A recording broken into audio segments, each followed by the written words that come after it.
What's up, guys? Welcome back to Newswave. So we've been covering this PlayStation 5 reseller situation for a while now, even talking about one group in the UK that managed to secure 3,500 PlayStation 5 systems. Well, after all of the criticism and backlash that they were receiving from people looking for PS5 systems, they decided to respond. And you're going to want to see this one because it is quite the response. Also, we're going to go back to that Xbox Series X emulation scene that we had talked about previously, because now it looks like the PlayStation 2 is joining in on the action. And I have to say, it looks a bit better than I thought it would with initial testing from an early build of, I think it's PCSX2.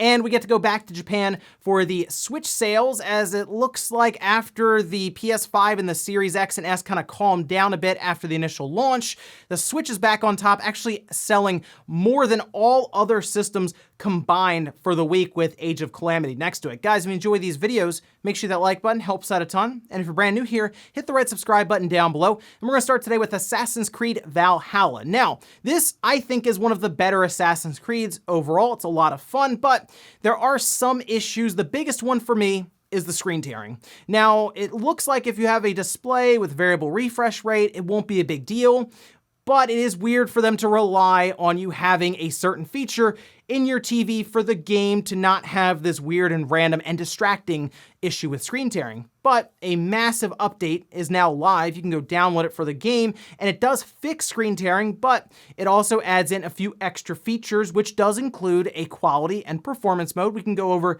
to the page here that does highlight this new feature for them, saying choosing performance allows the game to adapt the resolution and graphics settings to maintain 60 frames per second, and then quality caps it at 30 frames per second, but gives you all the bells and whistles for graphics, and will have a maximum resolution set. But if you look at your platform here at the bottom, the Series X and the PS5 have been using performance this whole time, whereas the Series S has been using quality, which means if you're on the Series S and you switch over to performance, you should have 60 frames per second. At least that's what a lot of people are saying currently online. So double check that on your Series S, or hey, if you prefer the quality mode and the capped 30, go ahead and turn that one on. But I'm just happy to hear that they did at least have some focus on the screen tearing issue. Also, speaking of updates, we do have a new system software update for the PlayStation 5, and this time Sony decided to tell us what was actually in it, because before they didn't really say anything. It was just like, oh, system stability update. Oh, great. Thanks, Sony. But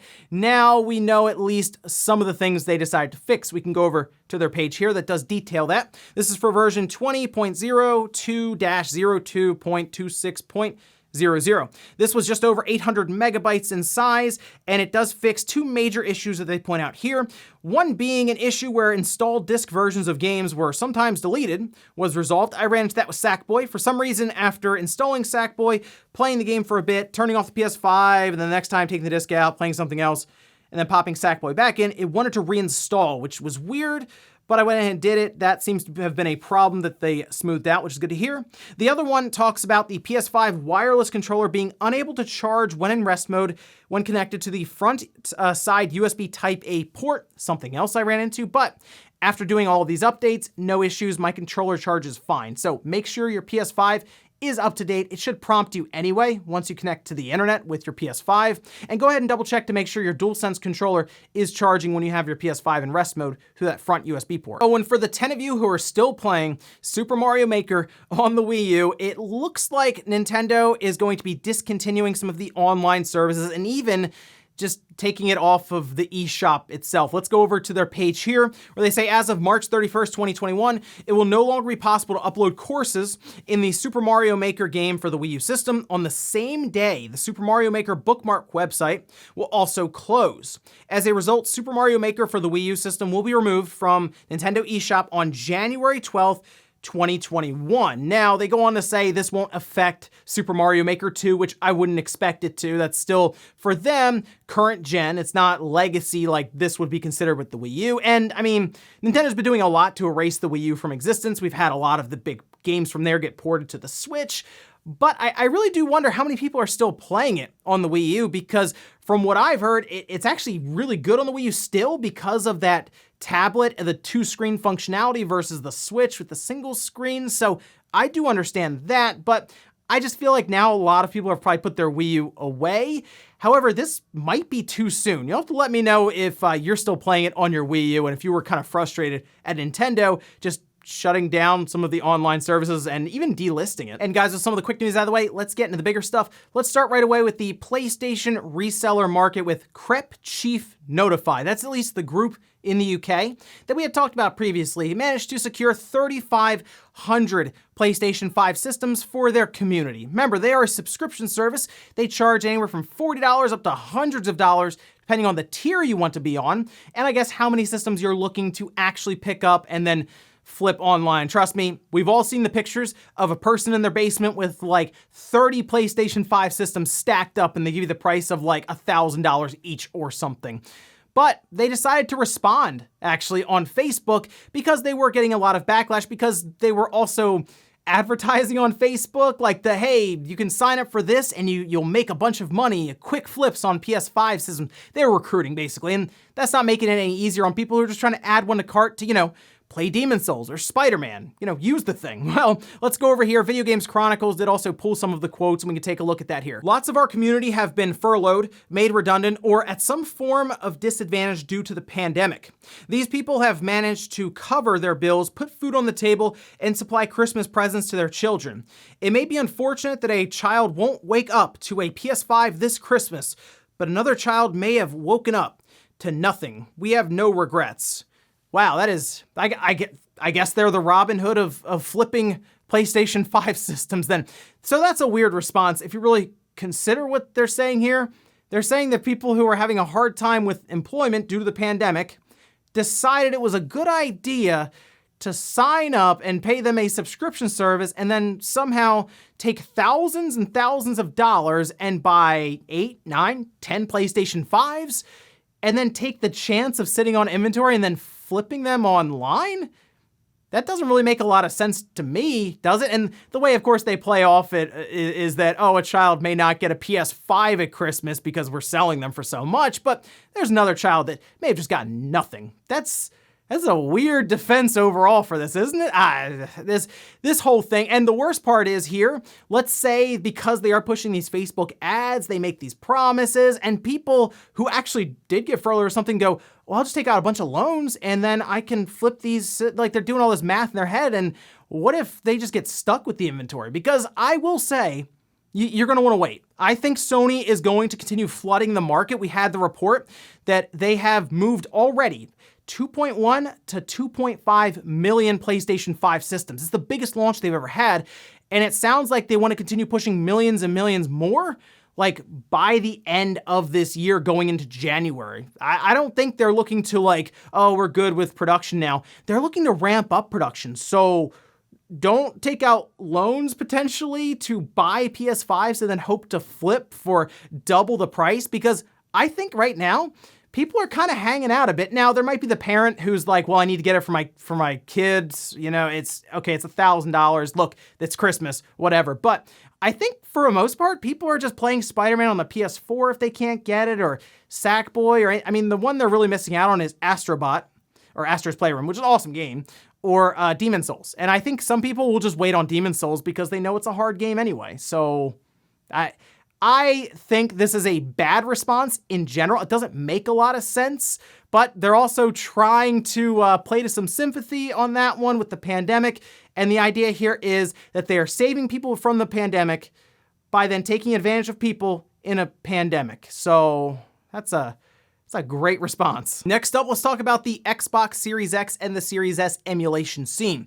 I've actually been using it to play GameCube games, and you know what? It works shockingly well. The one issue I was having was that the Xbox controller and the GameCube controller don't match up so well. All right, so there was some button remapping that had to happen, but once I got all that figured out, it ran better than I thought it would. But there was the talk about PS2 games with the Xbox Series X. How weird would that be? The Series X can play PS1 and PS2 games before the PS5 can do so. That is strange, right? Well, looks like it's actually happening after we had the whole thing earlier in the week with Modern Vintage Gamer and all these people who are doing tutorials and stuff. Now a lot of people are taking their Series X, their Series S, and even their Xbox One, which has been able to do this for a little while, but it's just all of a sudden started really making the rounds, and they're kicking it over to dev mode, and they're loading up Retroarch. And there's a lot of interesting tests going on, the biggest one being, yes, PS2 games. It seems like right now there is an early build of, I guess, the module that'll be used in Retroarch that's going around right now, and we've had some footage of games being played, which you can see here. For example, we do have God Hand, which is, from what I've heard, the best 3 out of 10 that IGN's ever given, being played here on PCSX2 on Retroarch with the Xbox Series X. And apart from some audio issues that I was hearing here, for the most part, it's running pretty well. There's still some graphical glitches as well thrown in there, but not bad for the Series X playing PS2 games, something it's not supposed to be able to do. The other one I saw was Gradius 5, I believe, that was being played, but I was checking out God Hand. I thought that was a good one. And I know a lot of you are thinking, well, let's see, will Metal Gear Solid 3 play? That's the big question now, because at this time, there will be some other videos coming up, it seems, where a lot of testing is going to go on. I think MVG mentioned in his video that there were some preliminary things going on for the PS2 module that he was going to look into. So I would keep an eye on his channel, because you know he's going to take a deep dive, he's going to pick some weird PS2 games, and of course some fan favorites. So wow, this Xbox Series X and Series S emulation scene is getting pretty awesome. And remember, the Series S is a $300 system, and if it's playing PS2 games like this, and then all the other games like GameCube games and stuff, it's pretty impressive. Next up, let's talk about the PlayStation VR and what a lot of us expect to be announced sometime next year, year after maybe. I thought it would be in the first half of the PlayStation 5's life, because the PlayStation VR right now hasn't aged super well based on other VR headsets around it in the market, but it's still the market leader. But the PlayStation VR 2, there is a patent that was found by Let's Go Digital, and we can actually see an image here of it, and we can see two different headsets here. What I will tell you right now is this patent was filed seemingly in 2016 and was made public very, very recently on the 24th. There is one really good piece of information I think that can be pulled from this, but for the most part, I wouldn't look at this form factor as much of anything other than them just kind of having some preliminary thoughts and maybe doing some drawings for things they might be able to do. This is certainly not set in stone, and to be honest, I think the headset will look probably completely different from what we're seeing here, but you can see Model 1 is much smaller than the VR headset that we're used to now, and then there's even VR or AR glasses, and like if we get to a point where we have glasses that we put on, I think more and more people will be interested in VR. I mean, the end goal is a holodeck, right? That's the big thing, but the smaller we can make the headset and less cables and all of this, the better. So let's get something that small and wireless, and Sony might be onto something. Now, the one feature that I noticed here that I think is a great idea is haptic feedback. I mean, like advanced haptic feedback, which is what's in the DualSense now.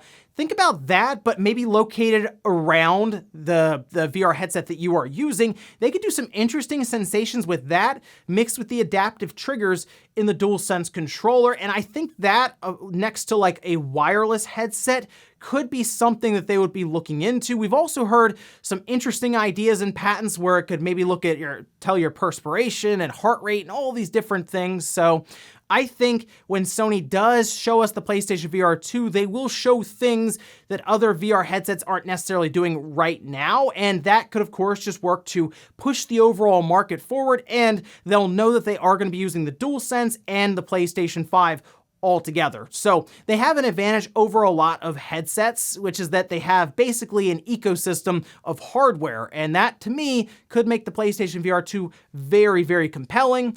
But here we are with a patent that may be showing us something cool being thrown in there with haptic feedback and maybe a very small form factor. And in our last bit of news, let's talk about the Famitsu sales charts from this previous week. This shows us kind of the aftermath after the PS5 and the next Xbox Series systems did launch, so we'll see a bit of a stock drop off there after the initial launch, but then we also see Age of Calamity and how well that sold and how it worked to move Switch systems out the door. Let's go over to the software charts here, starting with Momotaro at the top, 300 45,697. You know, I'm going to criticize Konami during the comment of the day, but that's a pretty strong opening for one of their games there, so pretty good there. Hyrule Warriors Age of Calamity opened at 173,215. We've already heard that this game has broken records for the overall Warriors franchise, or Warriors line of games, with over 3 million already sold. Animal Crossing New Horizons there at 3, Ring Fit Adventure at 4. I guess they found some more stock in the back room there. Then we have Fortnite The Last Laugh Bundle, sure went out at 5. Call of Duty Black Ops Cold War at 6, Pikmin 3 at 7, Mario Kart Deluxe, then Super Mario Party, and Pokemon Sword and Shield with that expansion pass. Moving over to the hardware side, Nintendo Switch at the top, 179,143 systems. That is a pretty big jump from last week. And then we have the PS5 below that, 42,891. A drop off, but it is expected as they ran through a lot of their stock right away day one. And then the Xbox Series systems combined there, 3,684. PlayStation 4 is still selling. Maybe that's just if the PS5 sold out, somebody picks up a PS4. Hard to say there, 2,767. 3DS, 588. And then the Xbox, who's buying Xbox One systems? It actually jumped 4 units up to 29. So there's a lot of question around, will the Switch continue to sell well with the PS5 and the Xbox Series X and S being out? And the answer to that is yes. I mean, we see it here in Japan. That makes sense because Nintendo sells really, really well in Japan with the Switch. The hybrid concept works really well there. I mean, it also works well everywhere else too, though. So yeah, the Switch won't have any problem with the PS5 and the Xbox Series systems existing next to it because it's still such a different concept. And when you have software, even like Age of Calamity, which isn't even a game that everyone in the Nintendo fandom is completely sold on because it's a Warriors game, it still pushes systems out the door like crazy. So yeah, there is a chance that the Switch could even outsell the PS5 in the PS5's launch month in the NPD. So keep that in mind. That would be really interesting. And like I said, we're going to be talking about the Wii still because that's what the Switch is chasing down right now, but I don't think it's going to be that much longer. I really do think we're going to get to the conversation of how much longer until the Switch passes the PlayStation 4, especially when it has chart performances like these. The Xbox, though, is something that I'm still interested in because I think there's a chance they could catch up to the Xbox One rapidly, mostly because of that Series S being so cheap. And the PS5, as long as they can continue to stock the system going into next year, will continue, I think, to sell well, especially with the software lineup set up for 2021. And we'll finish up with a comment of the day, as you're seeing here. This is from DJ saying, I think it'll be cool to see a Castlevania Warriors game. I can see some cool things being done with just a whip and Holy Cross alone. Yeah, that would be really cool, but it's Konami, and Konami's strange. Like, you would think something like that would work well. Like, what if there was a new Warriors game, as you're saying here, with Castlevania announced? I think a lot of people would be like, wow, that actually would be really cool to see that. Konami should be right now, if they don't want to just make a bunch of games anymore, like how they kind of mentioned, yeah, we're more into other things right now, start licensing your properties out. Like, just say, who wants to make a Warriors Castlevania game?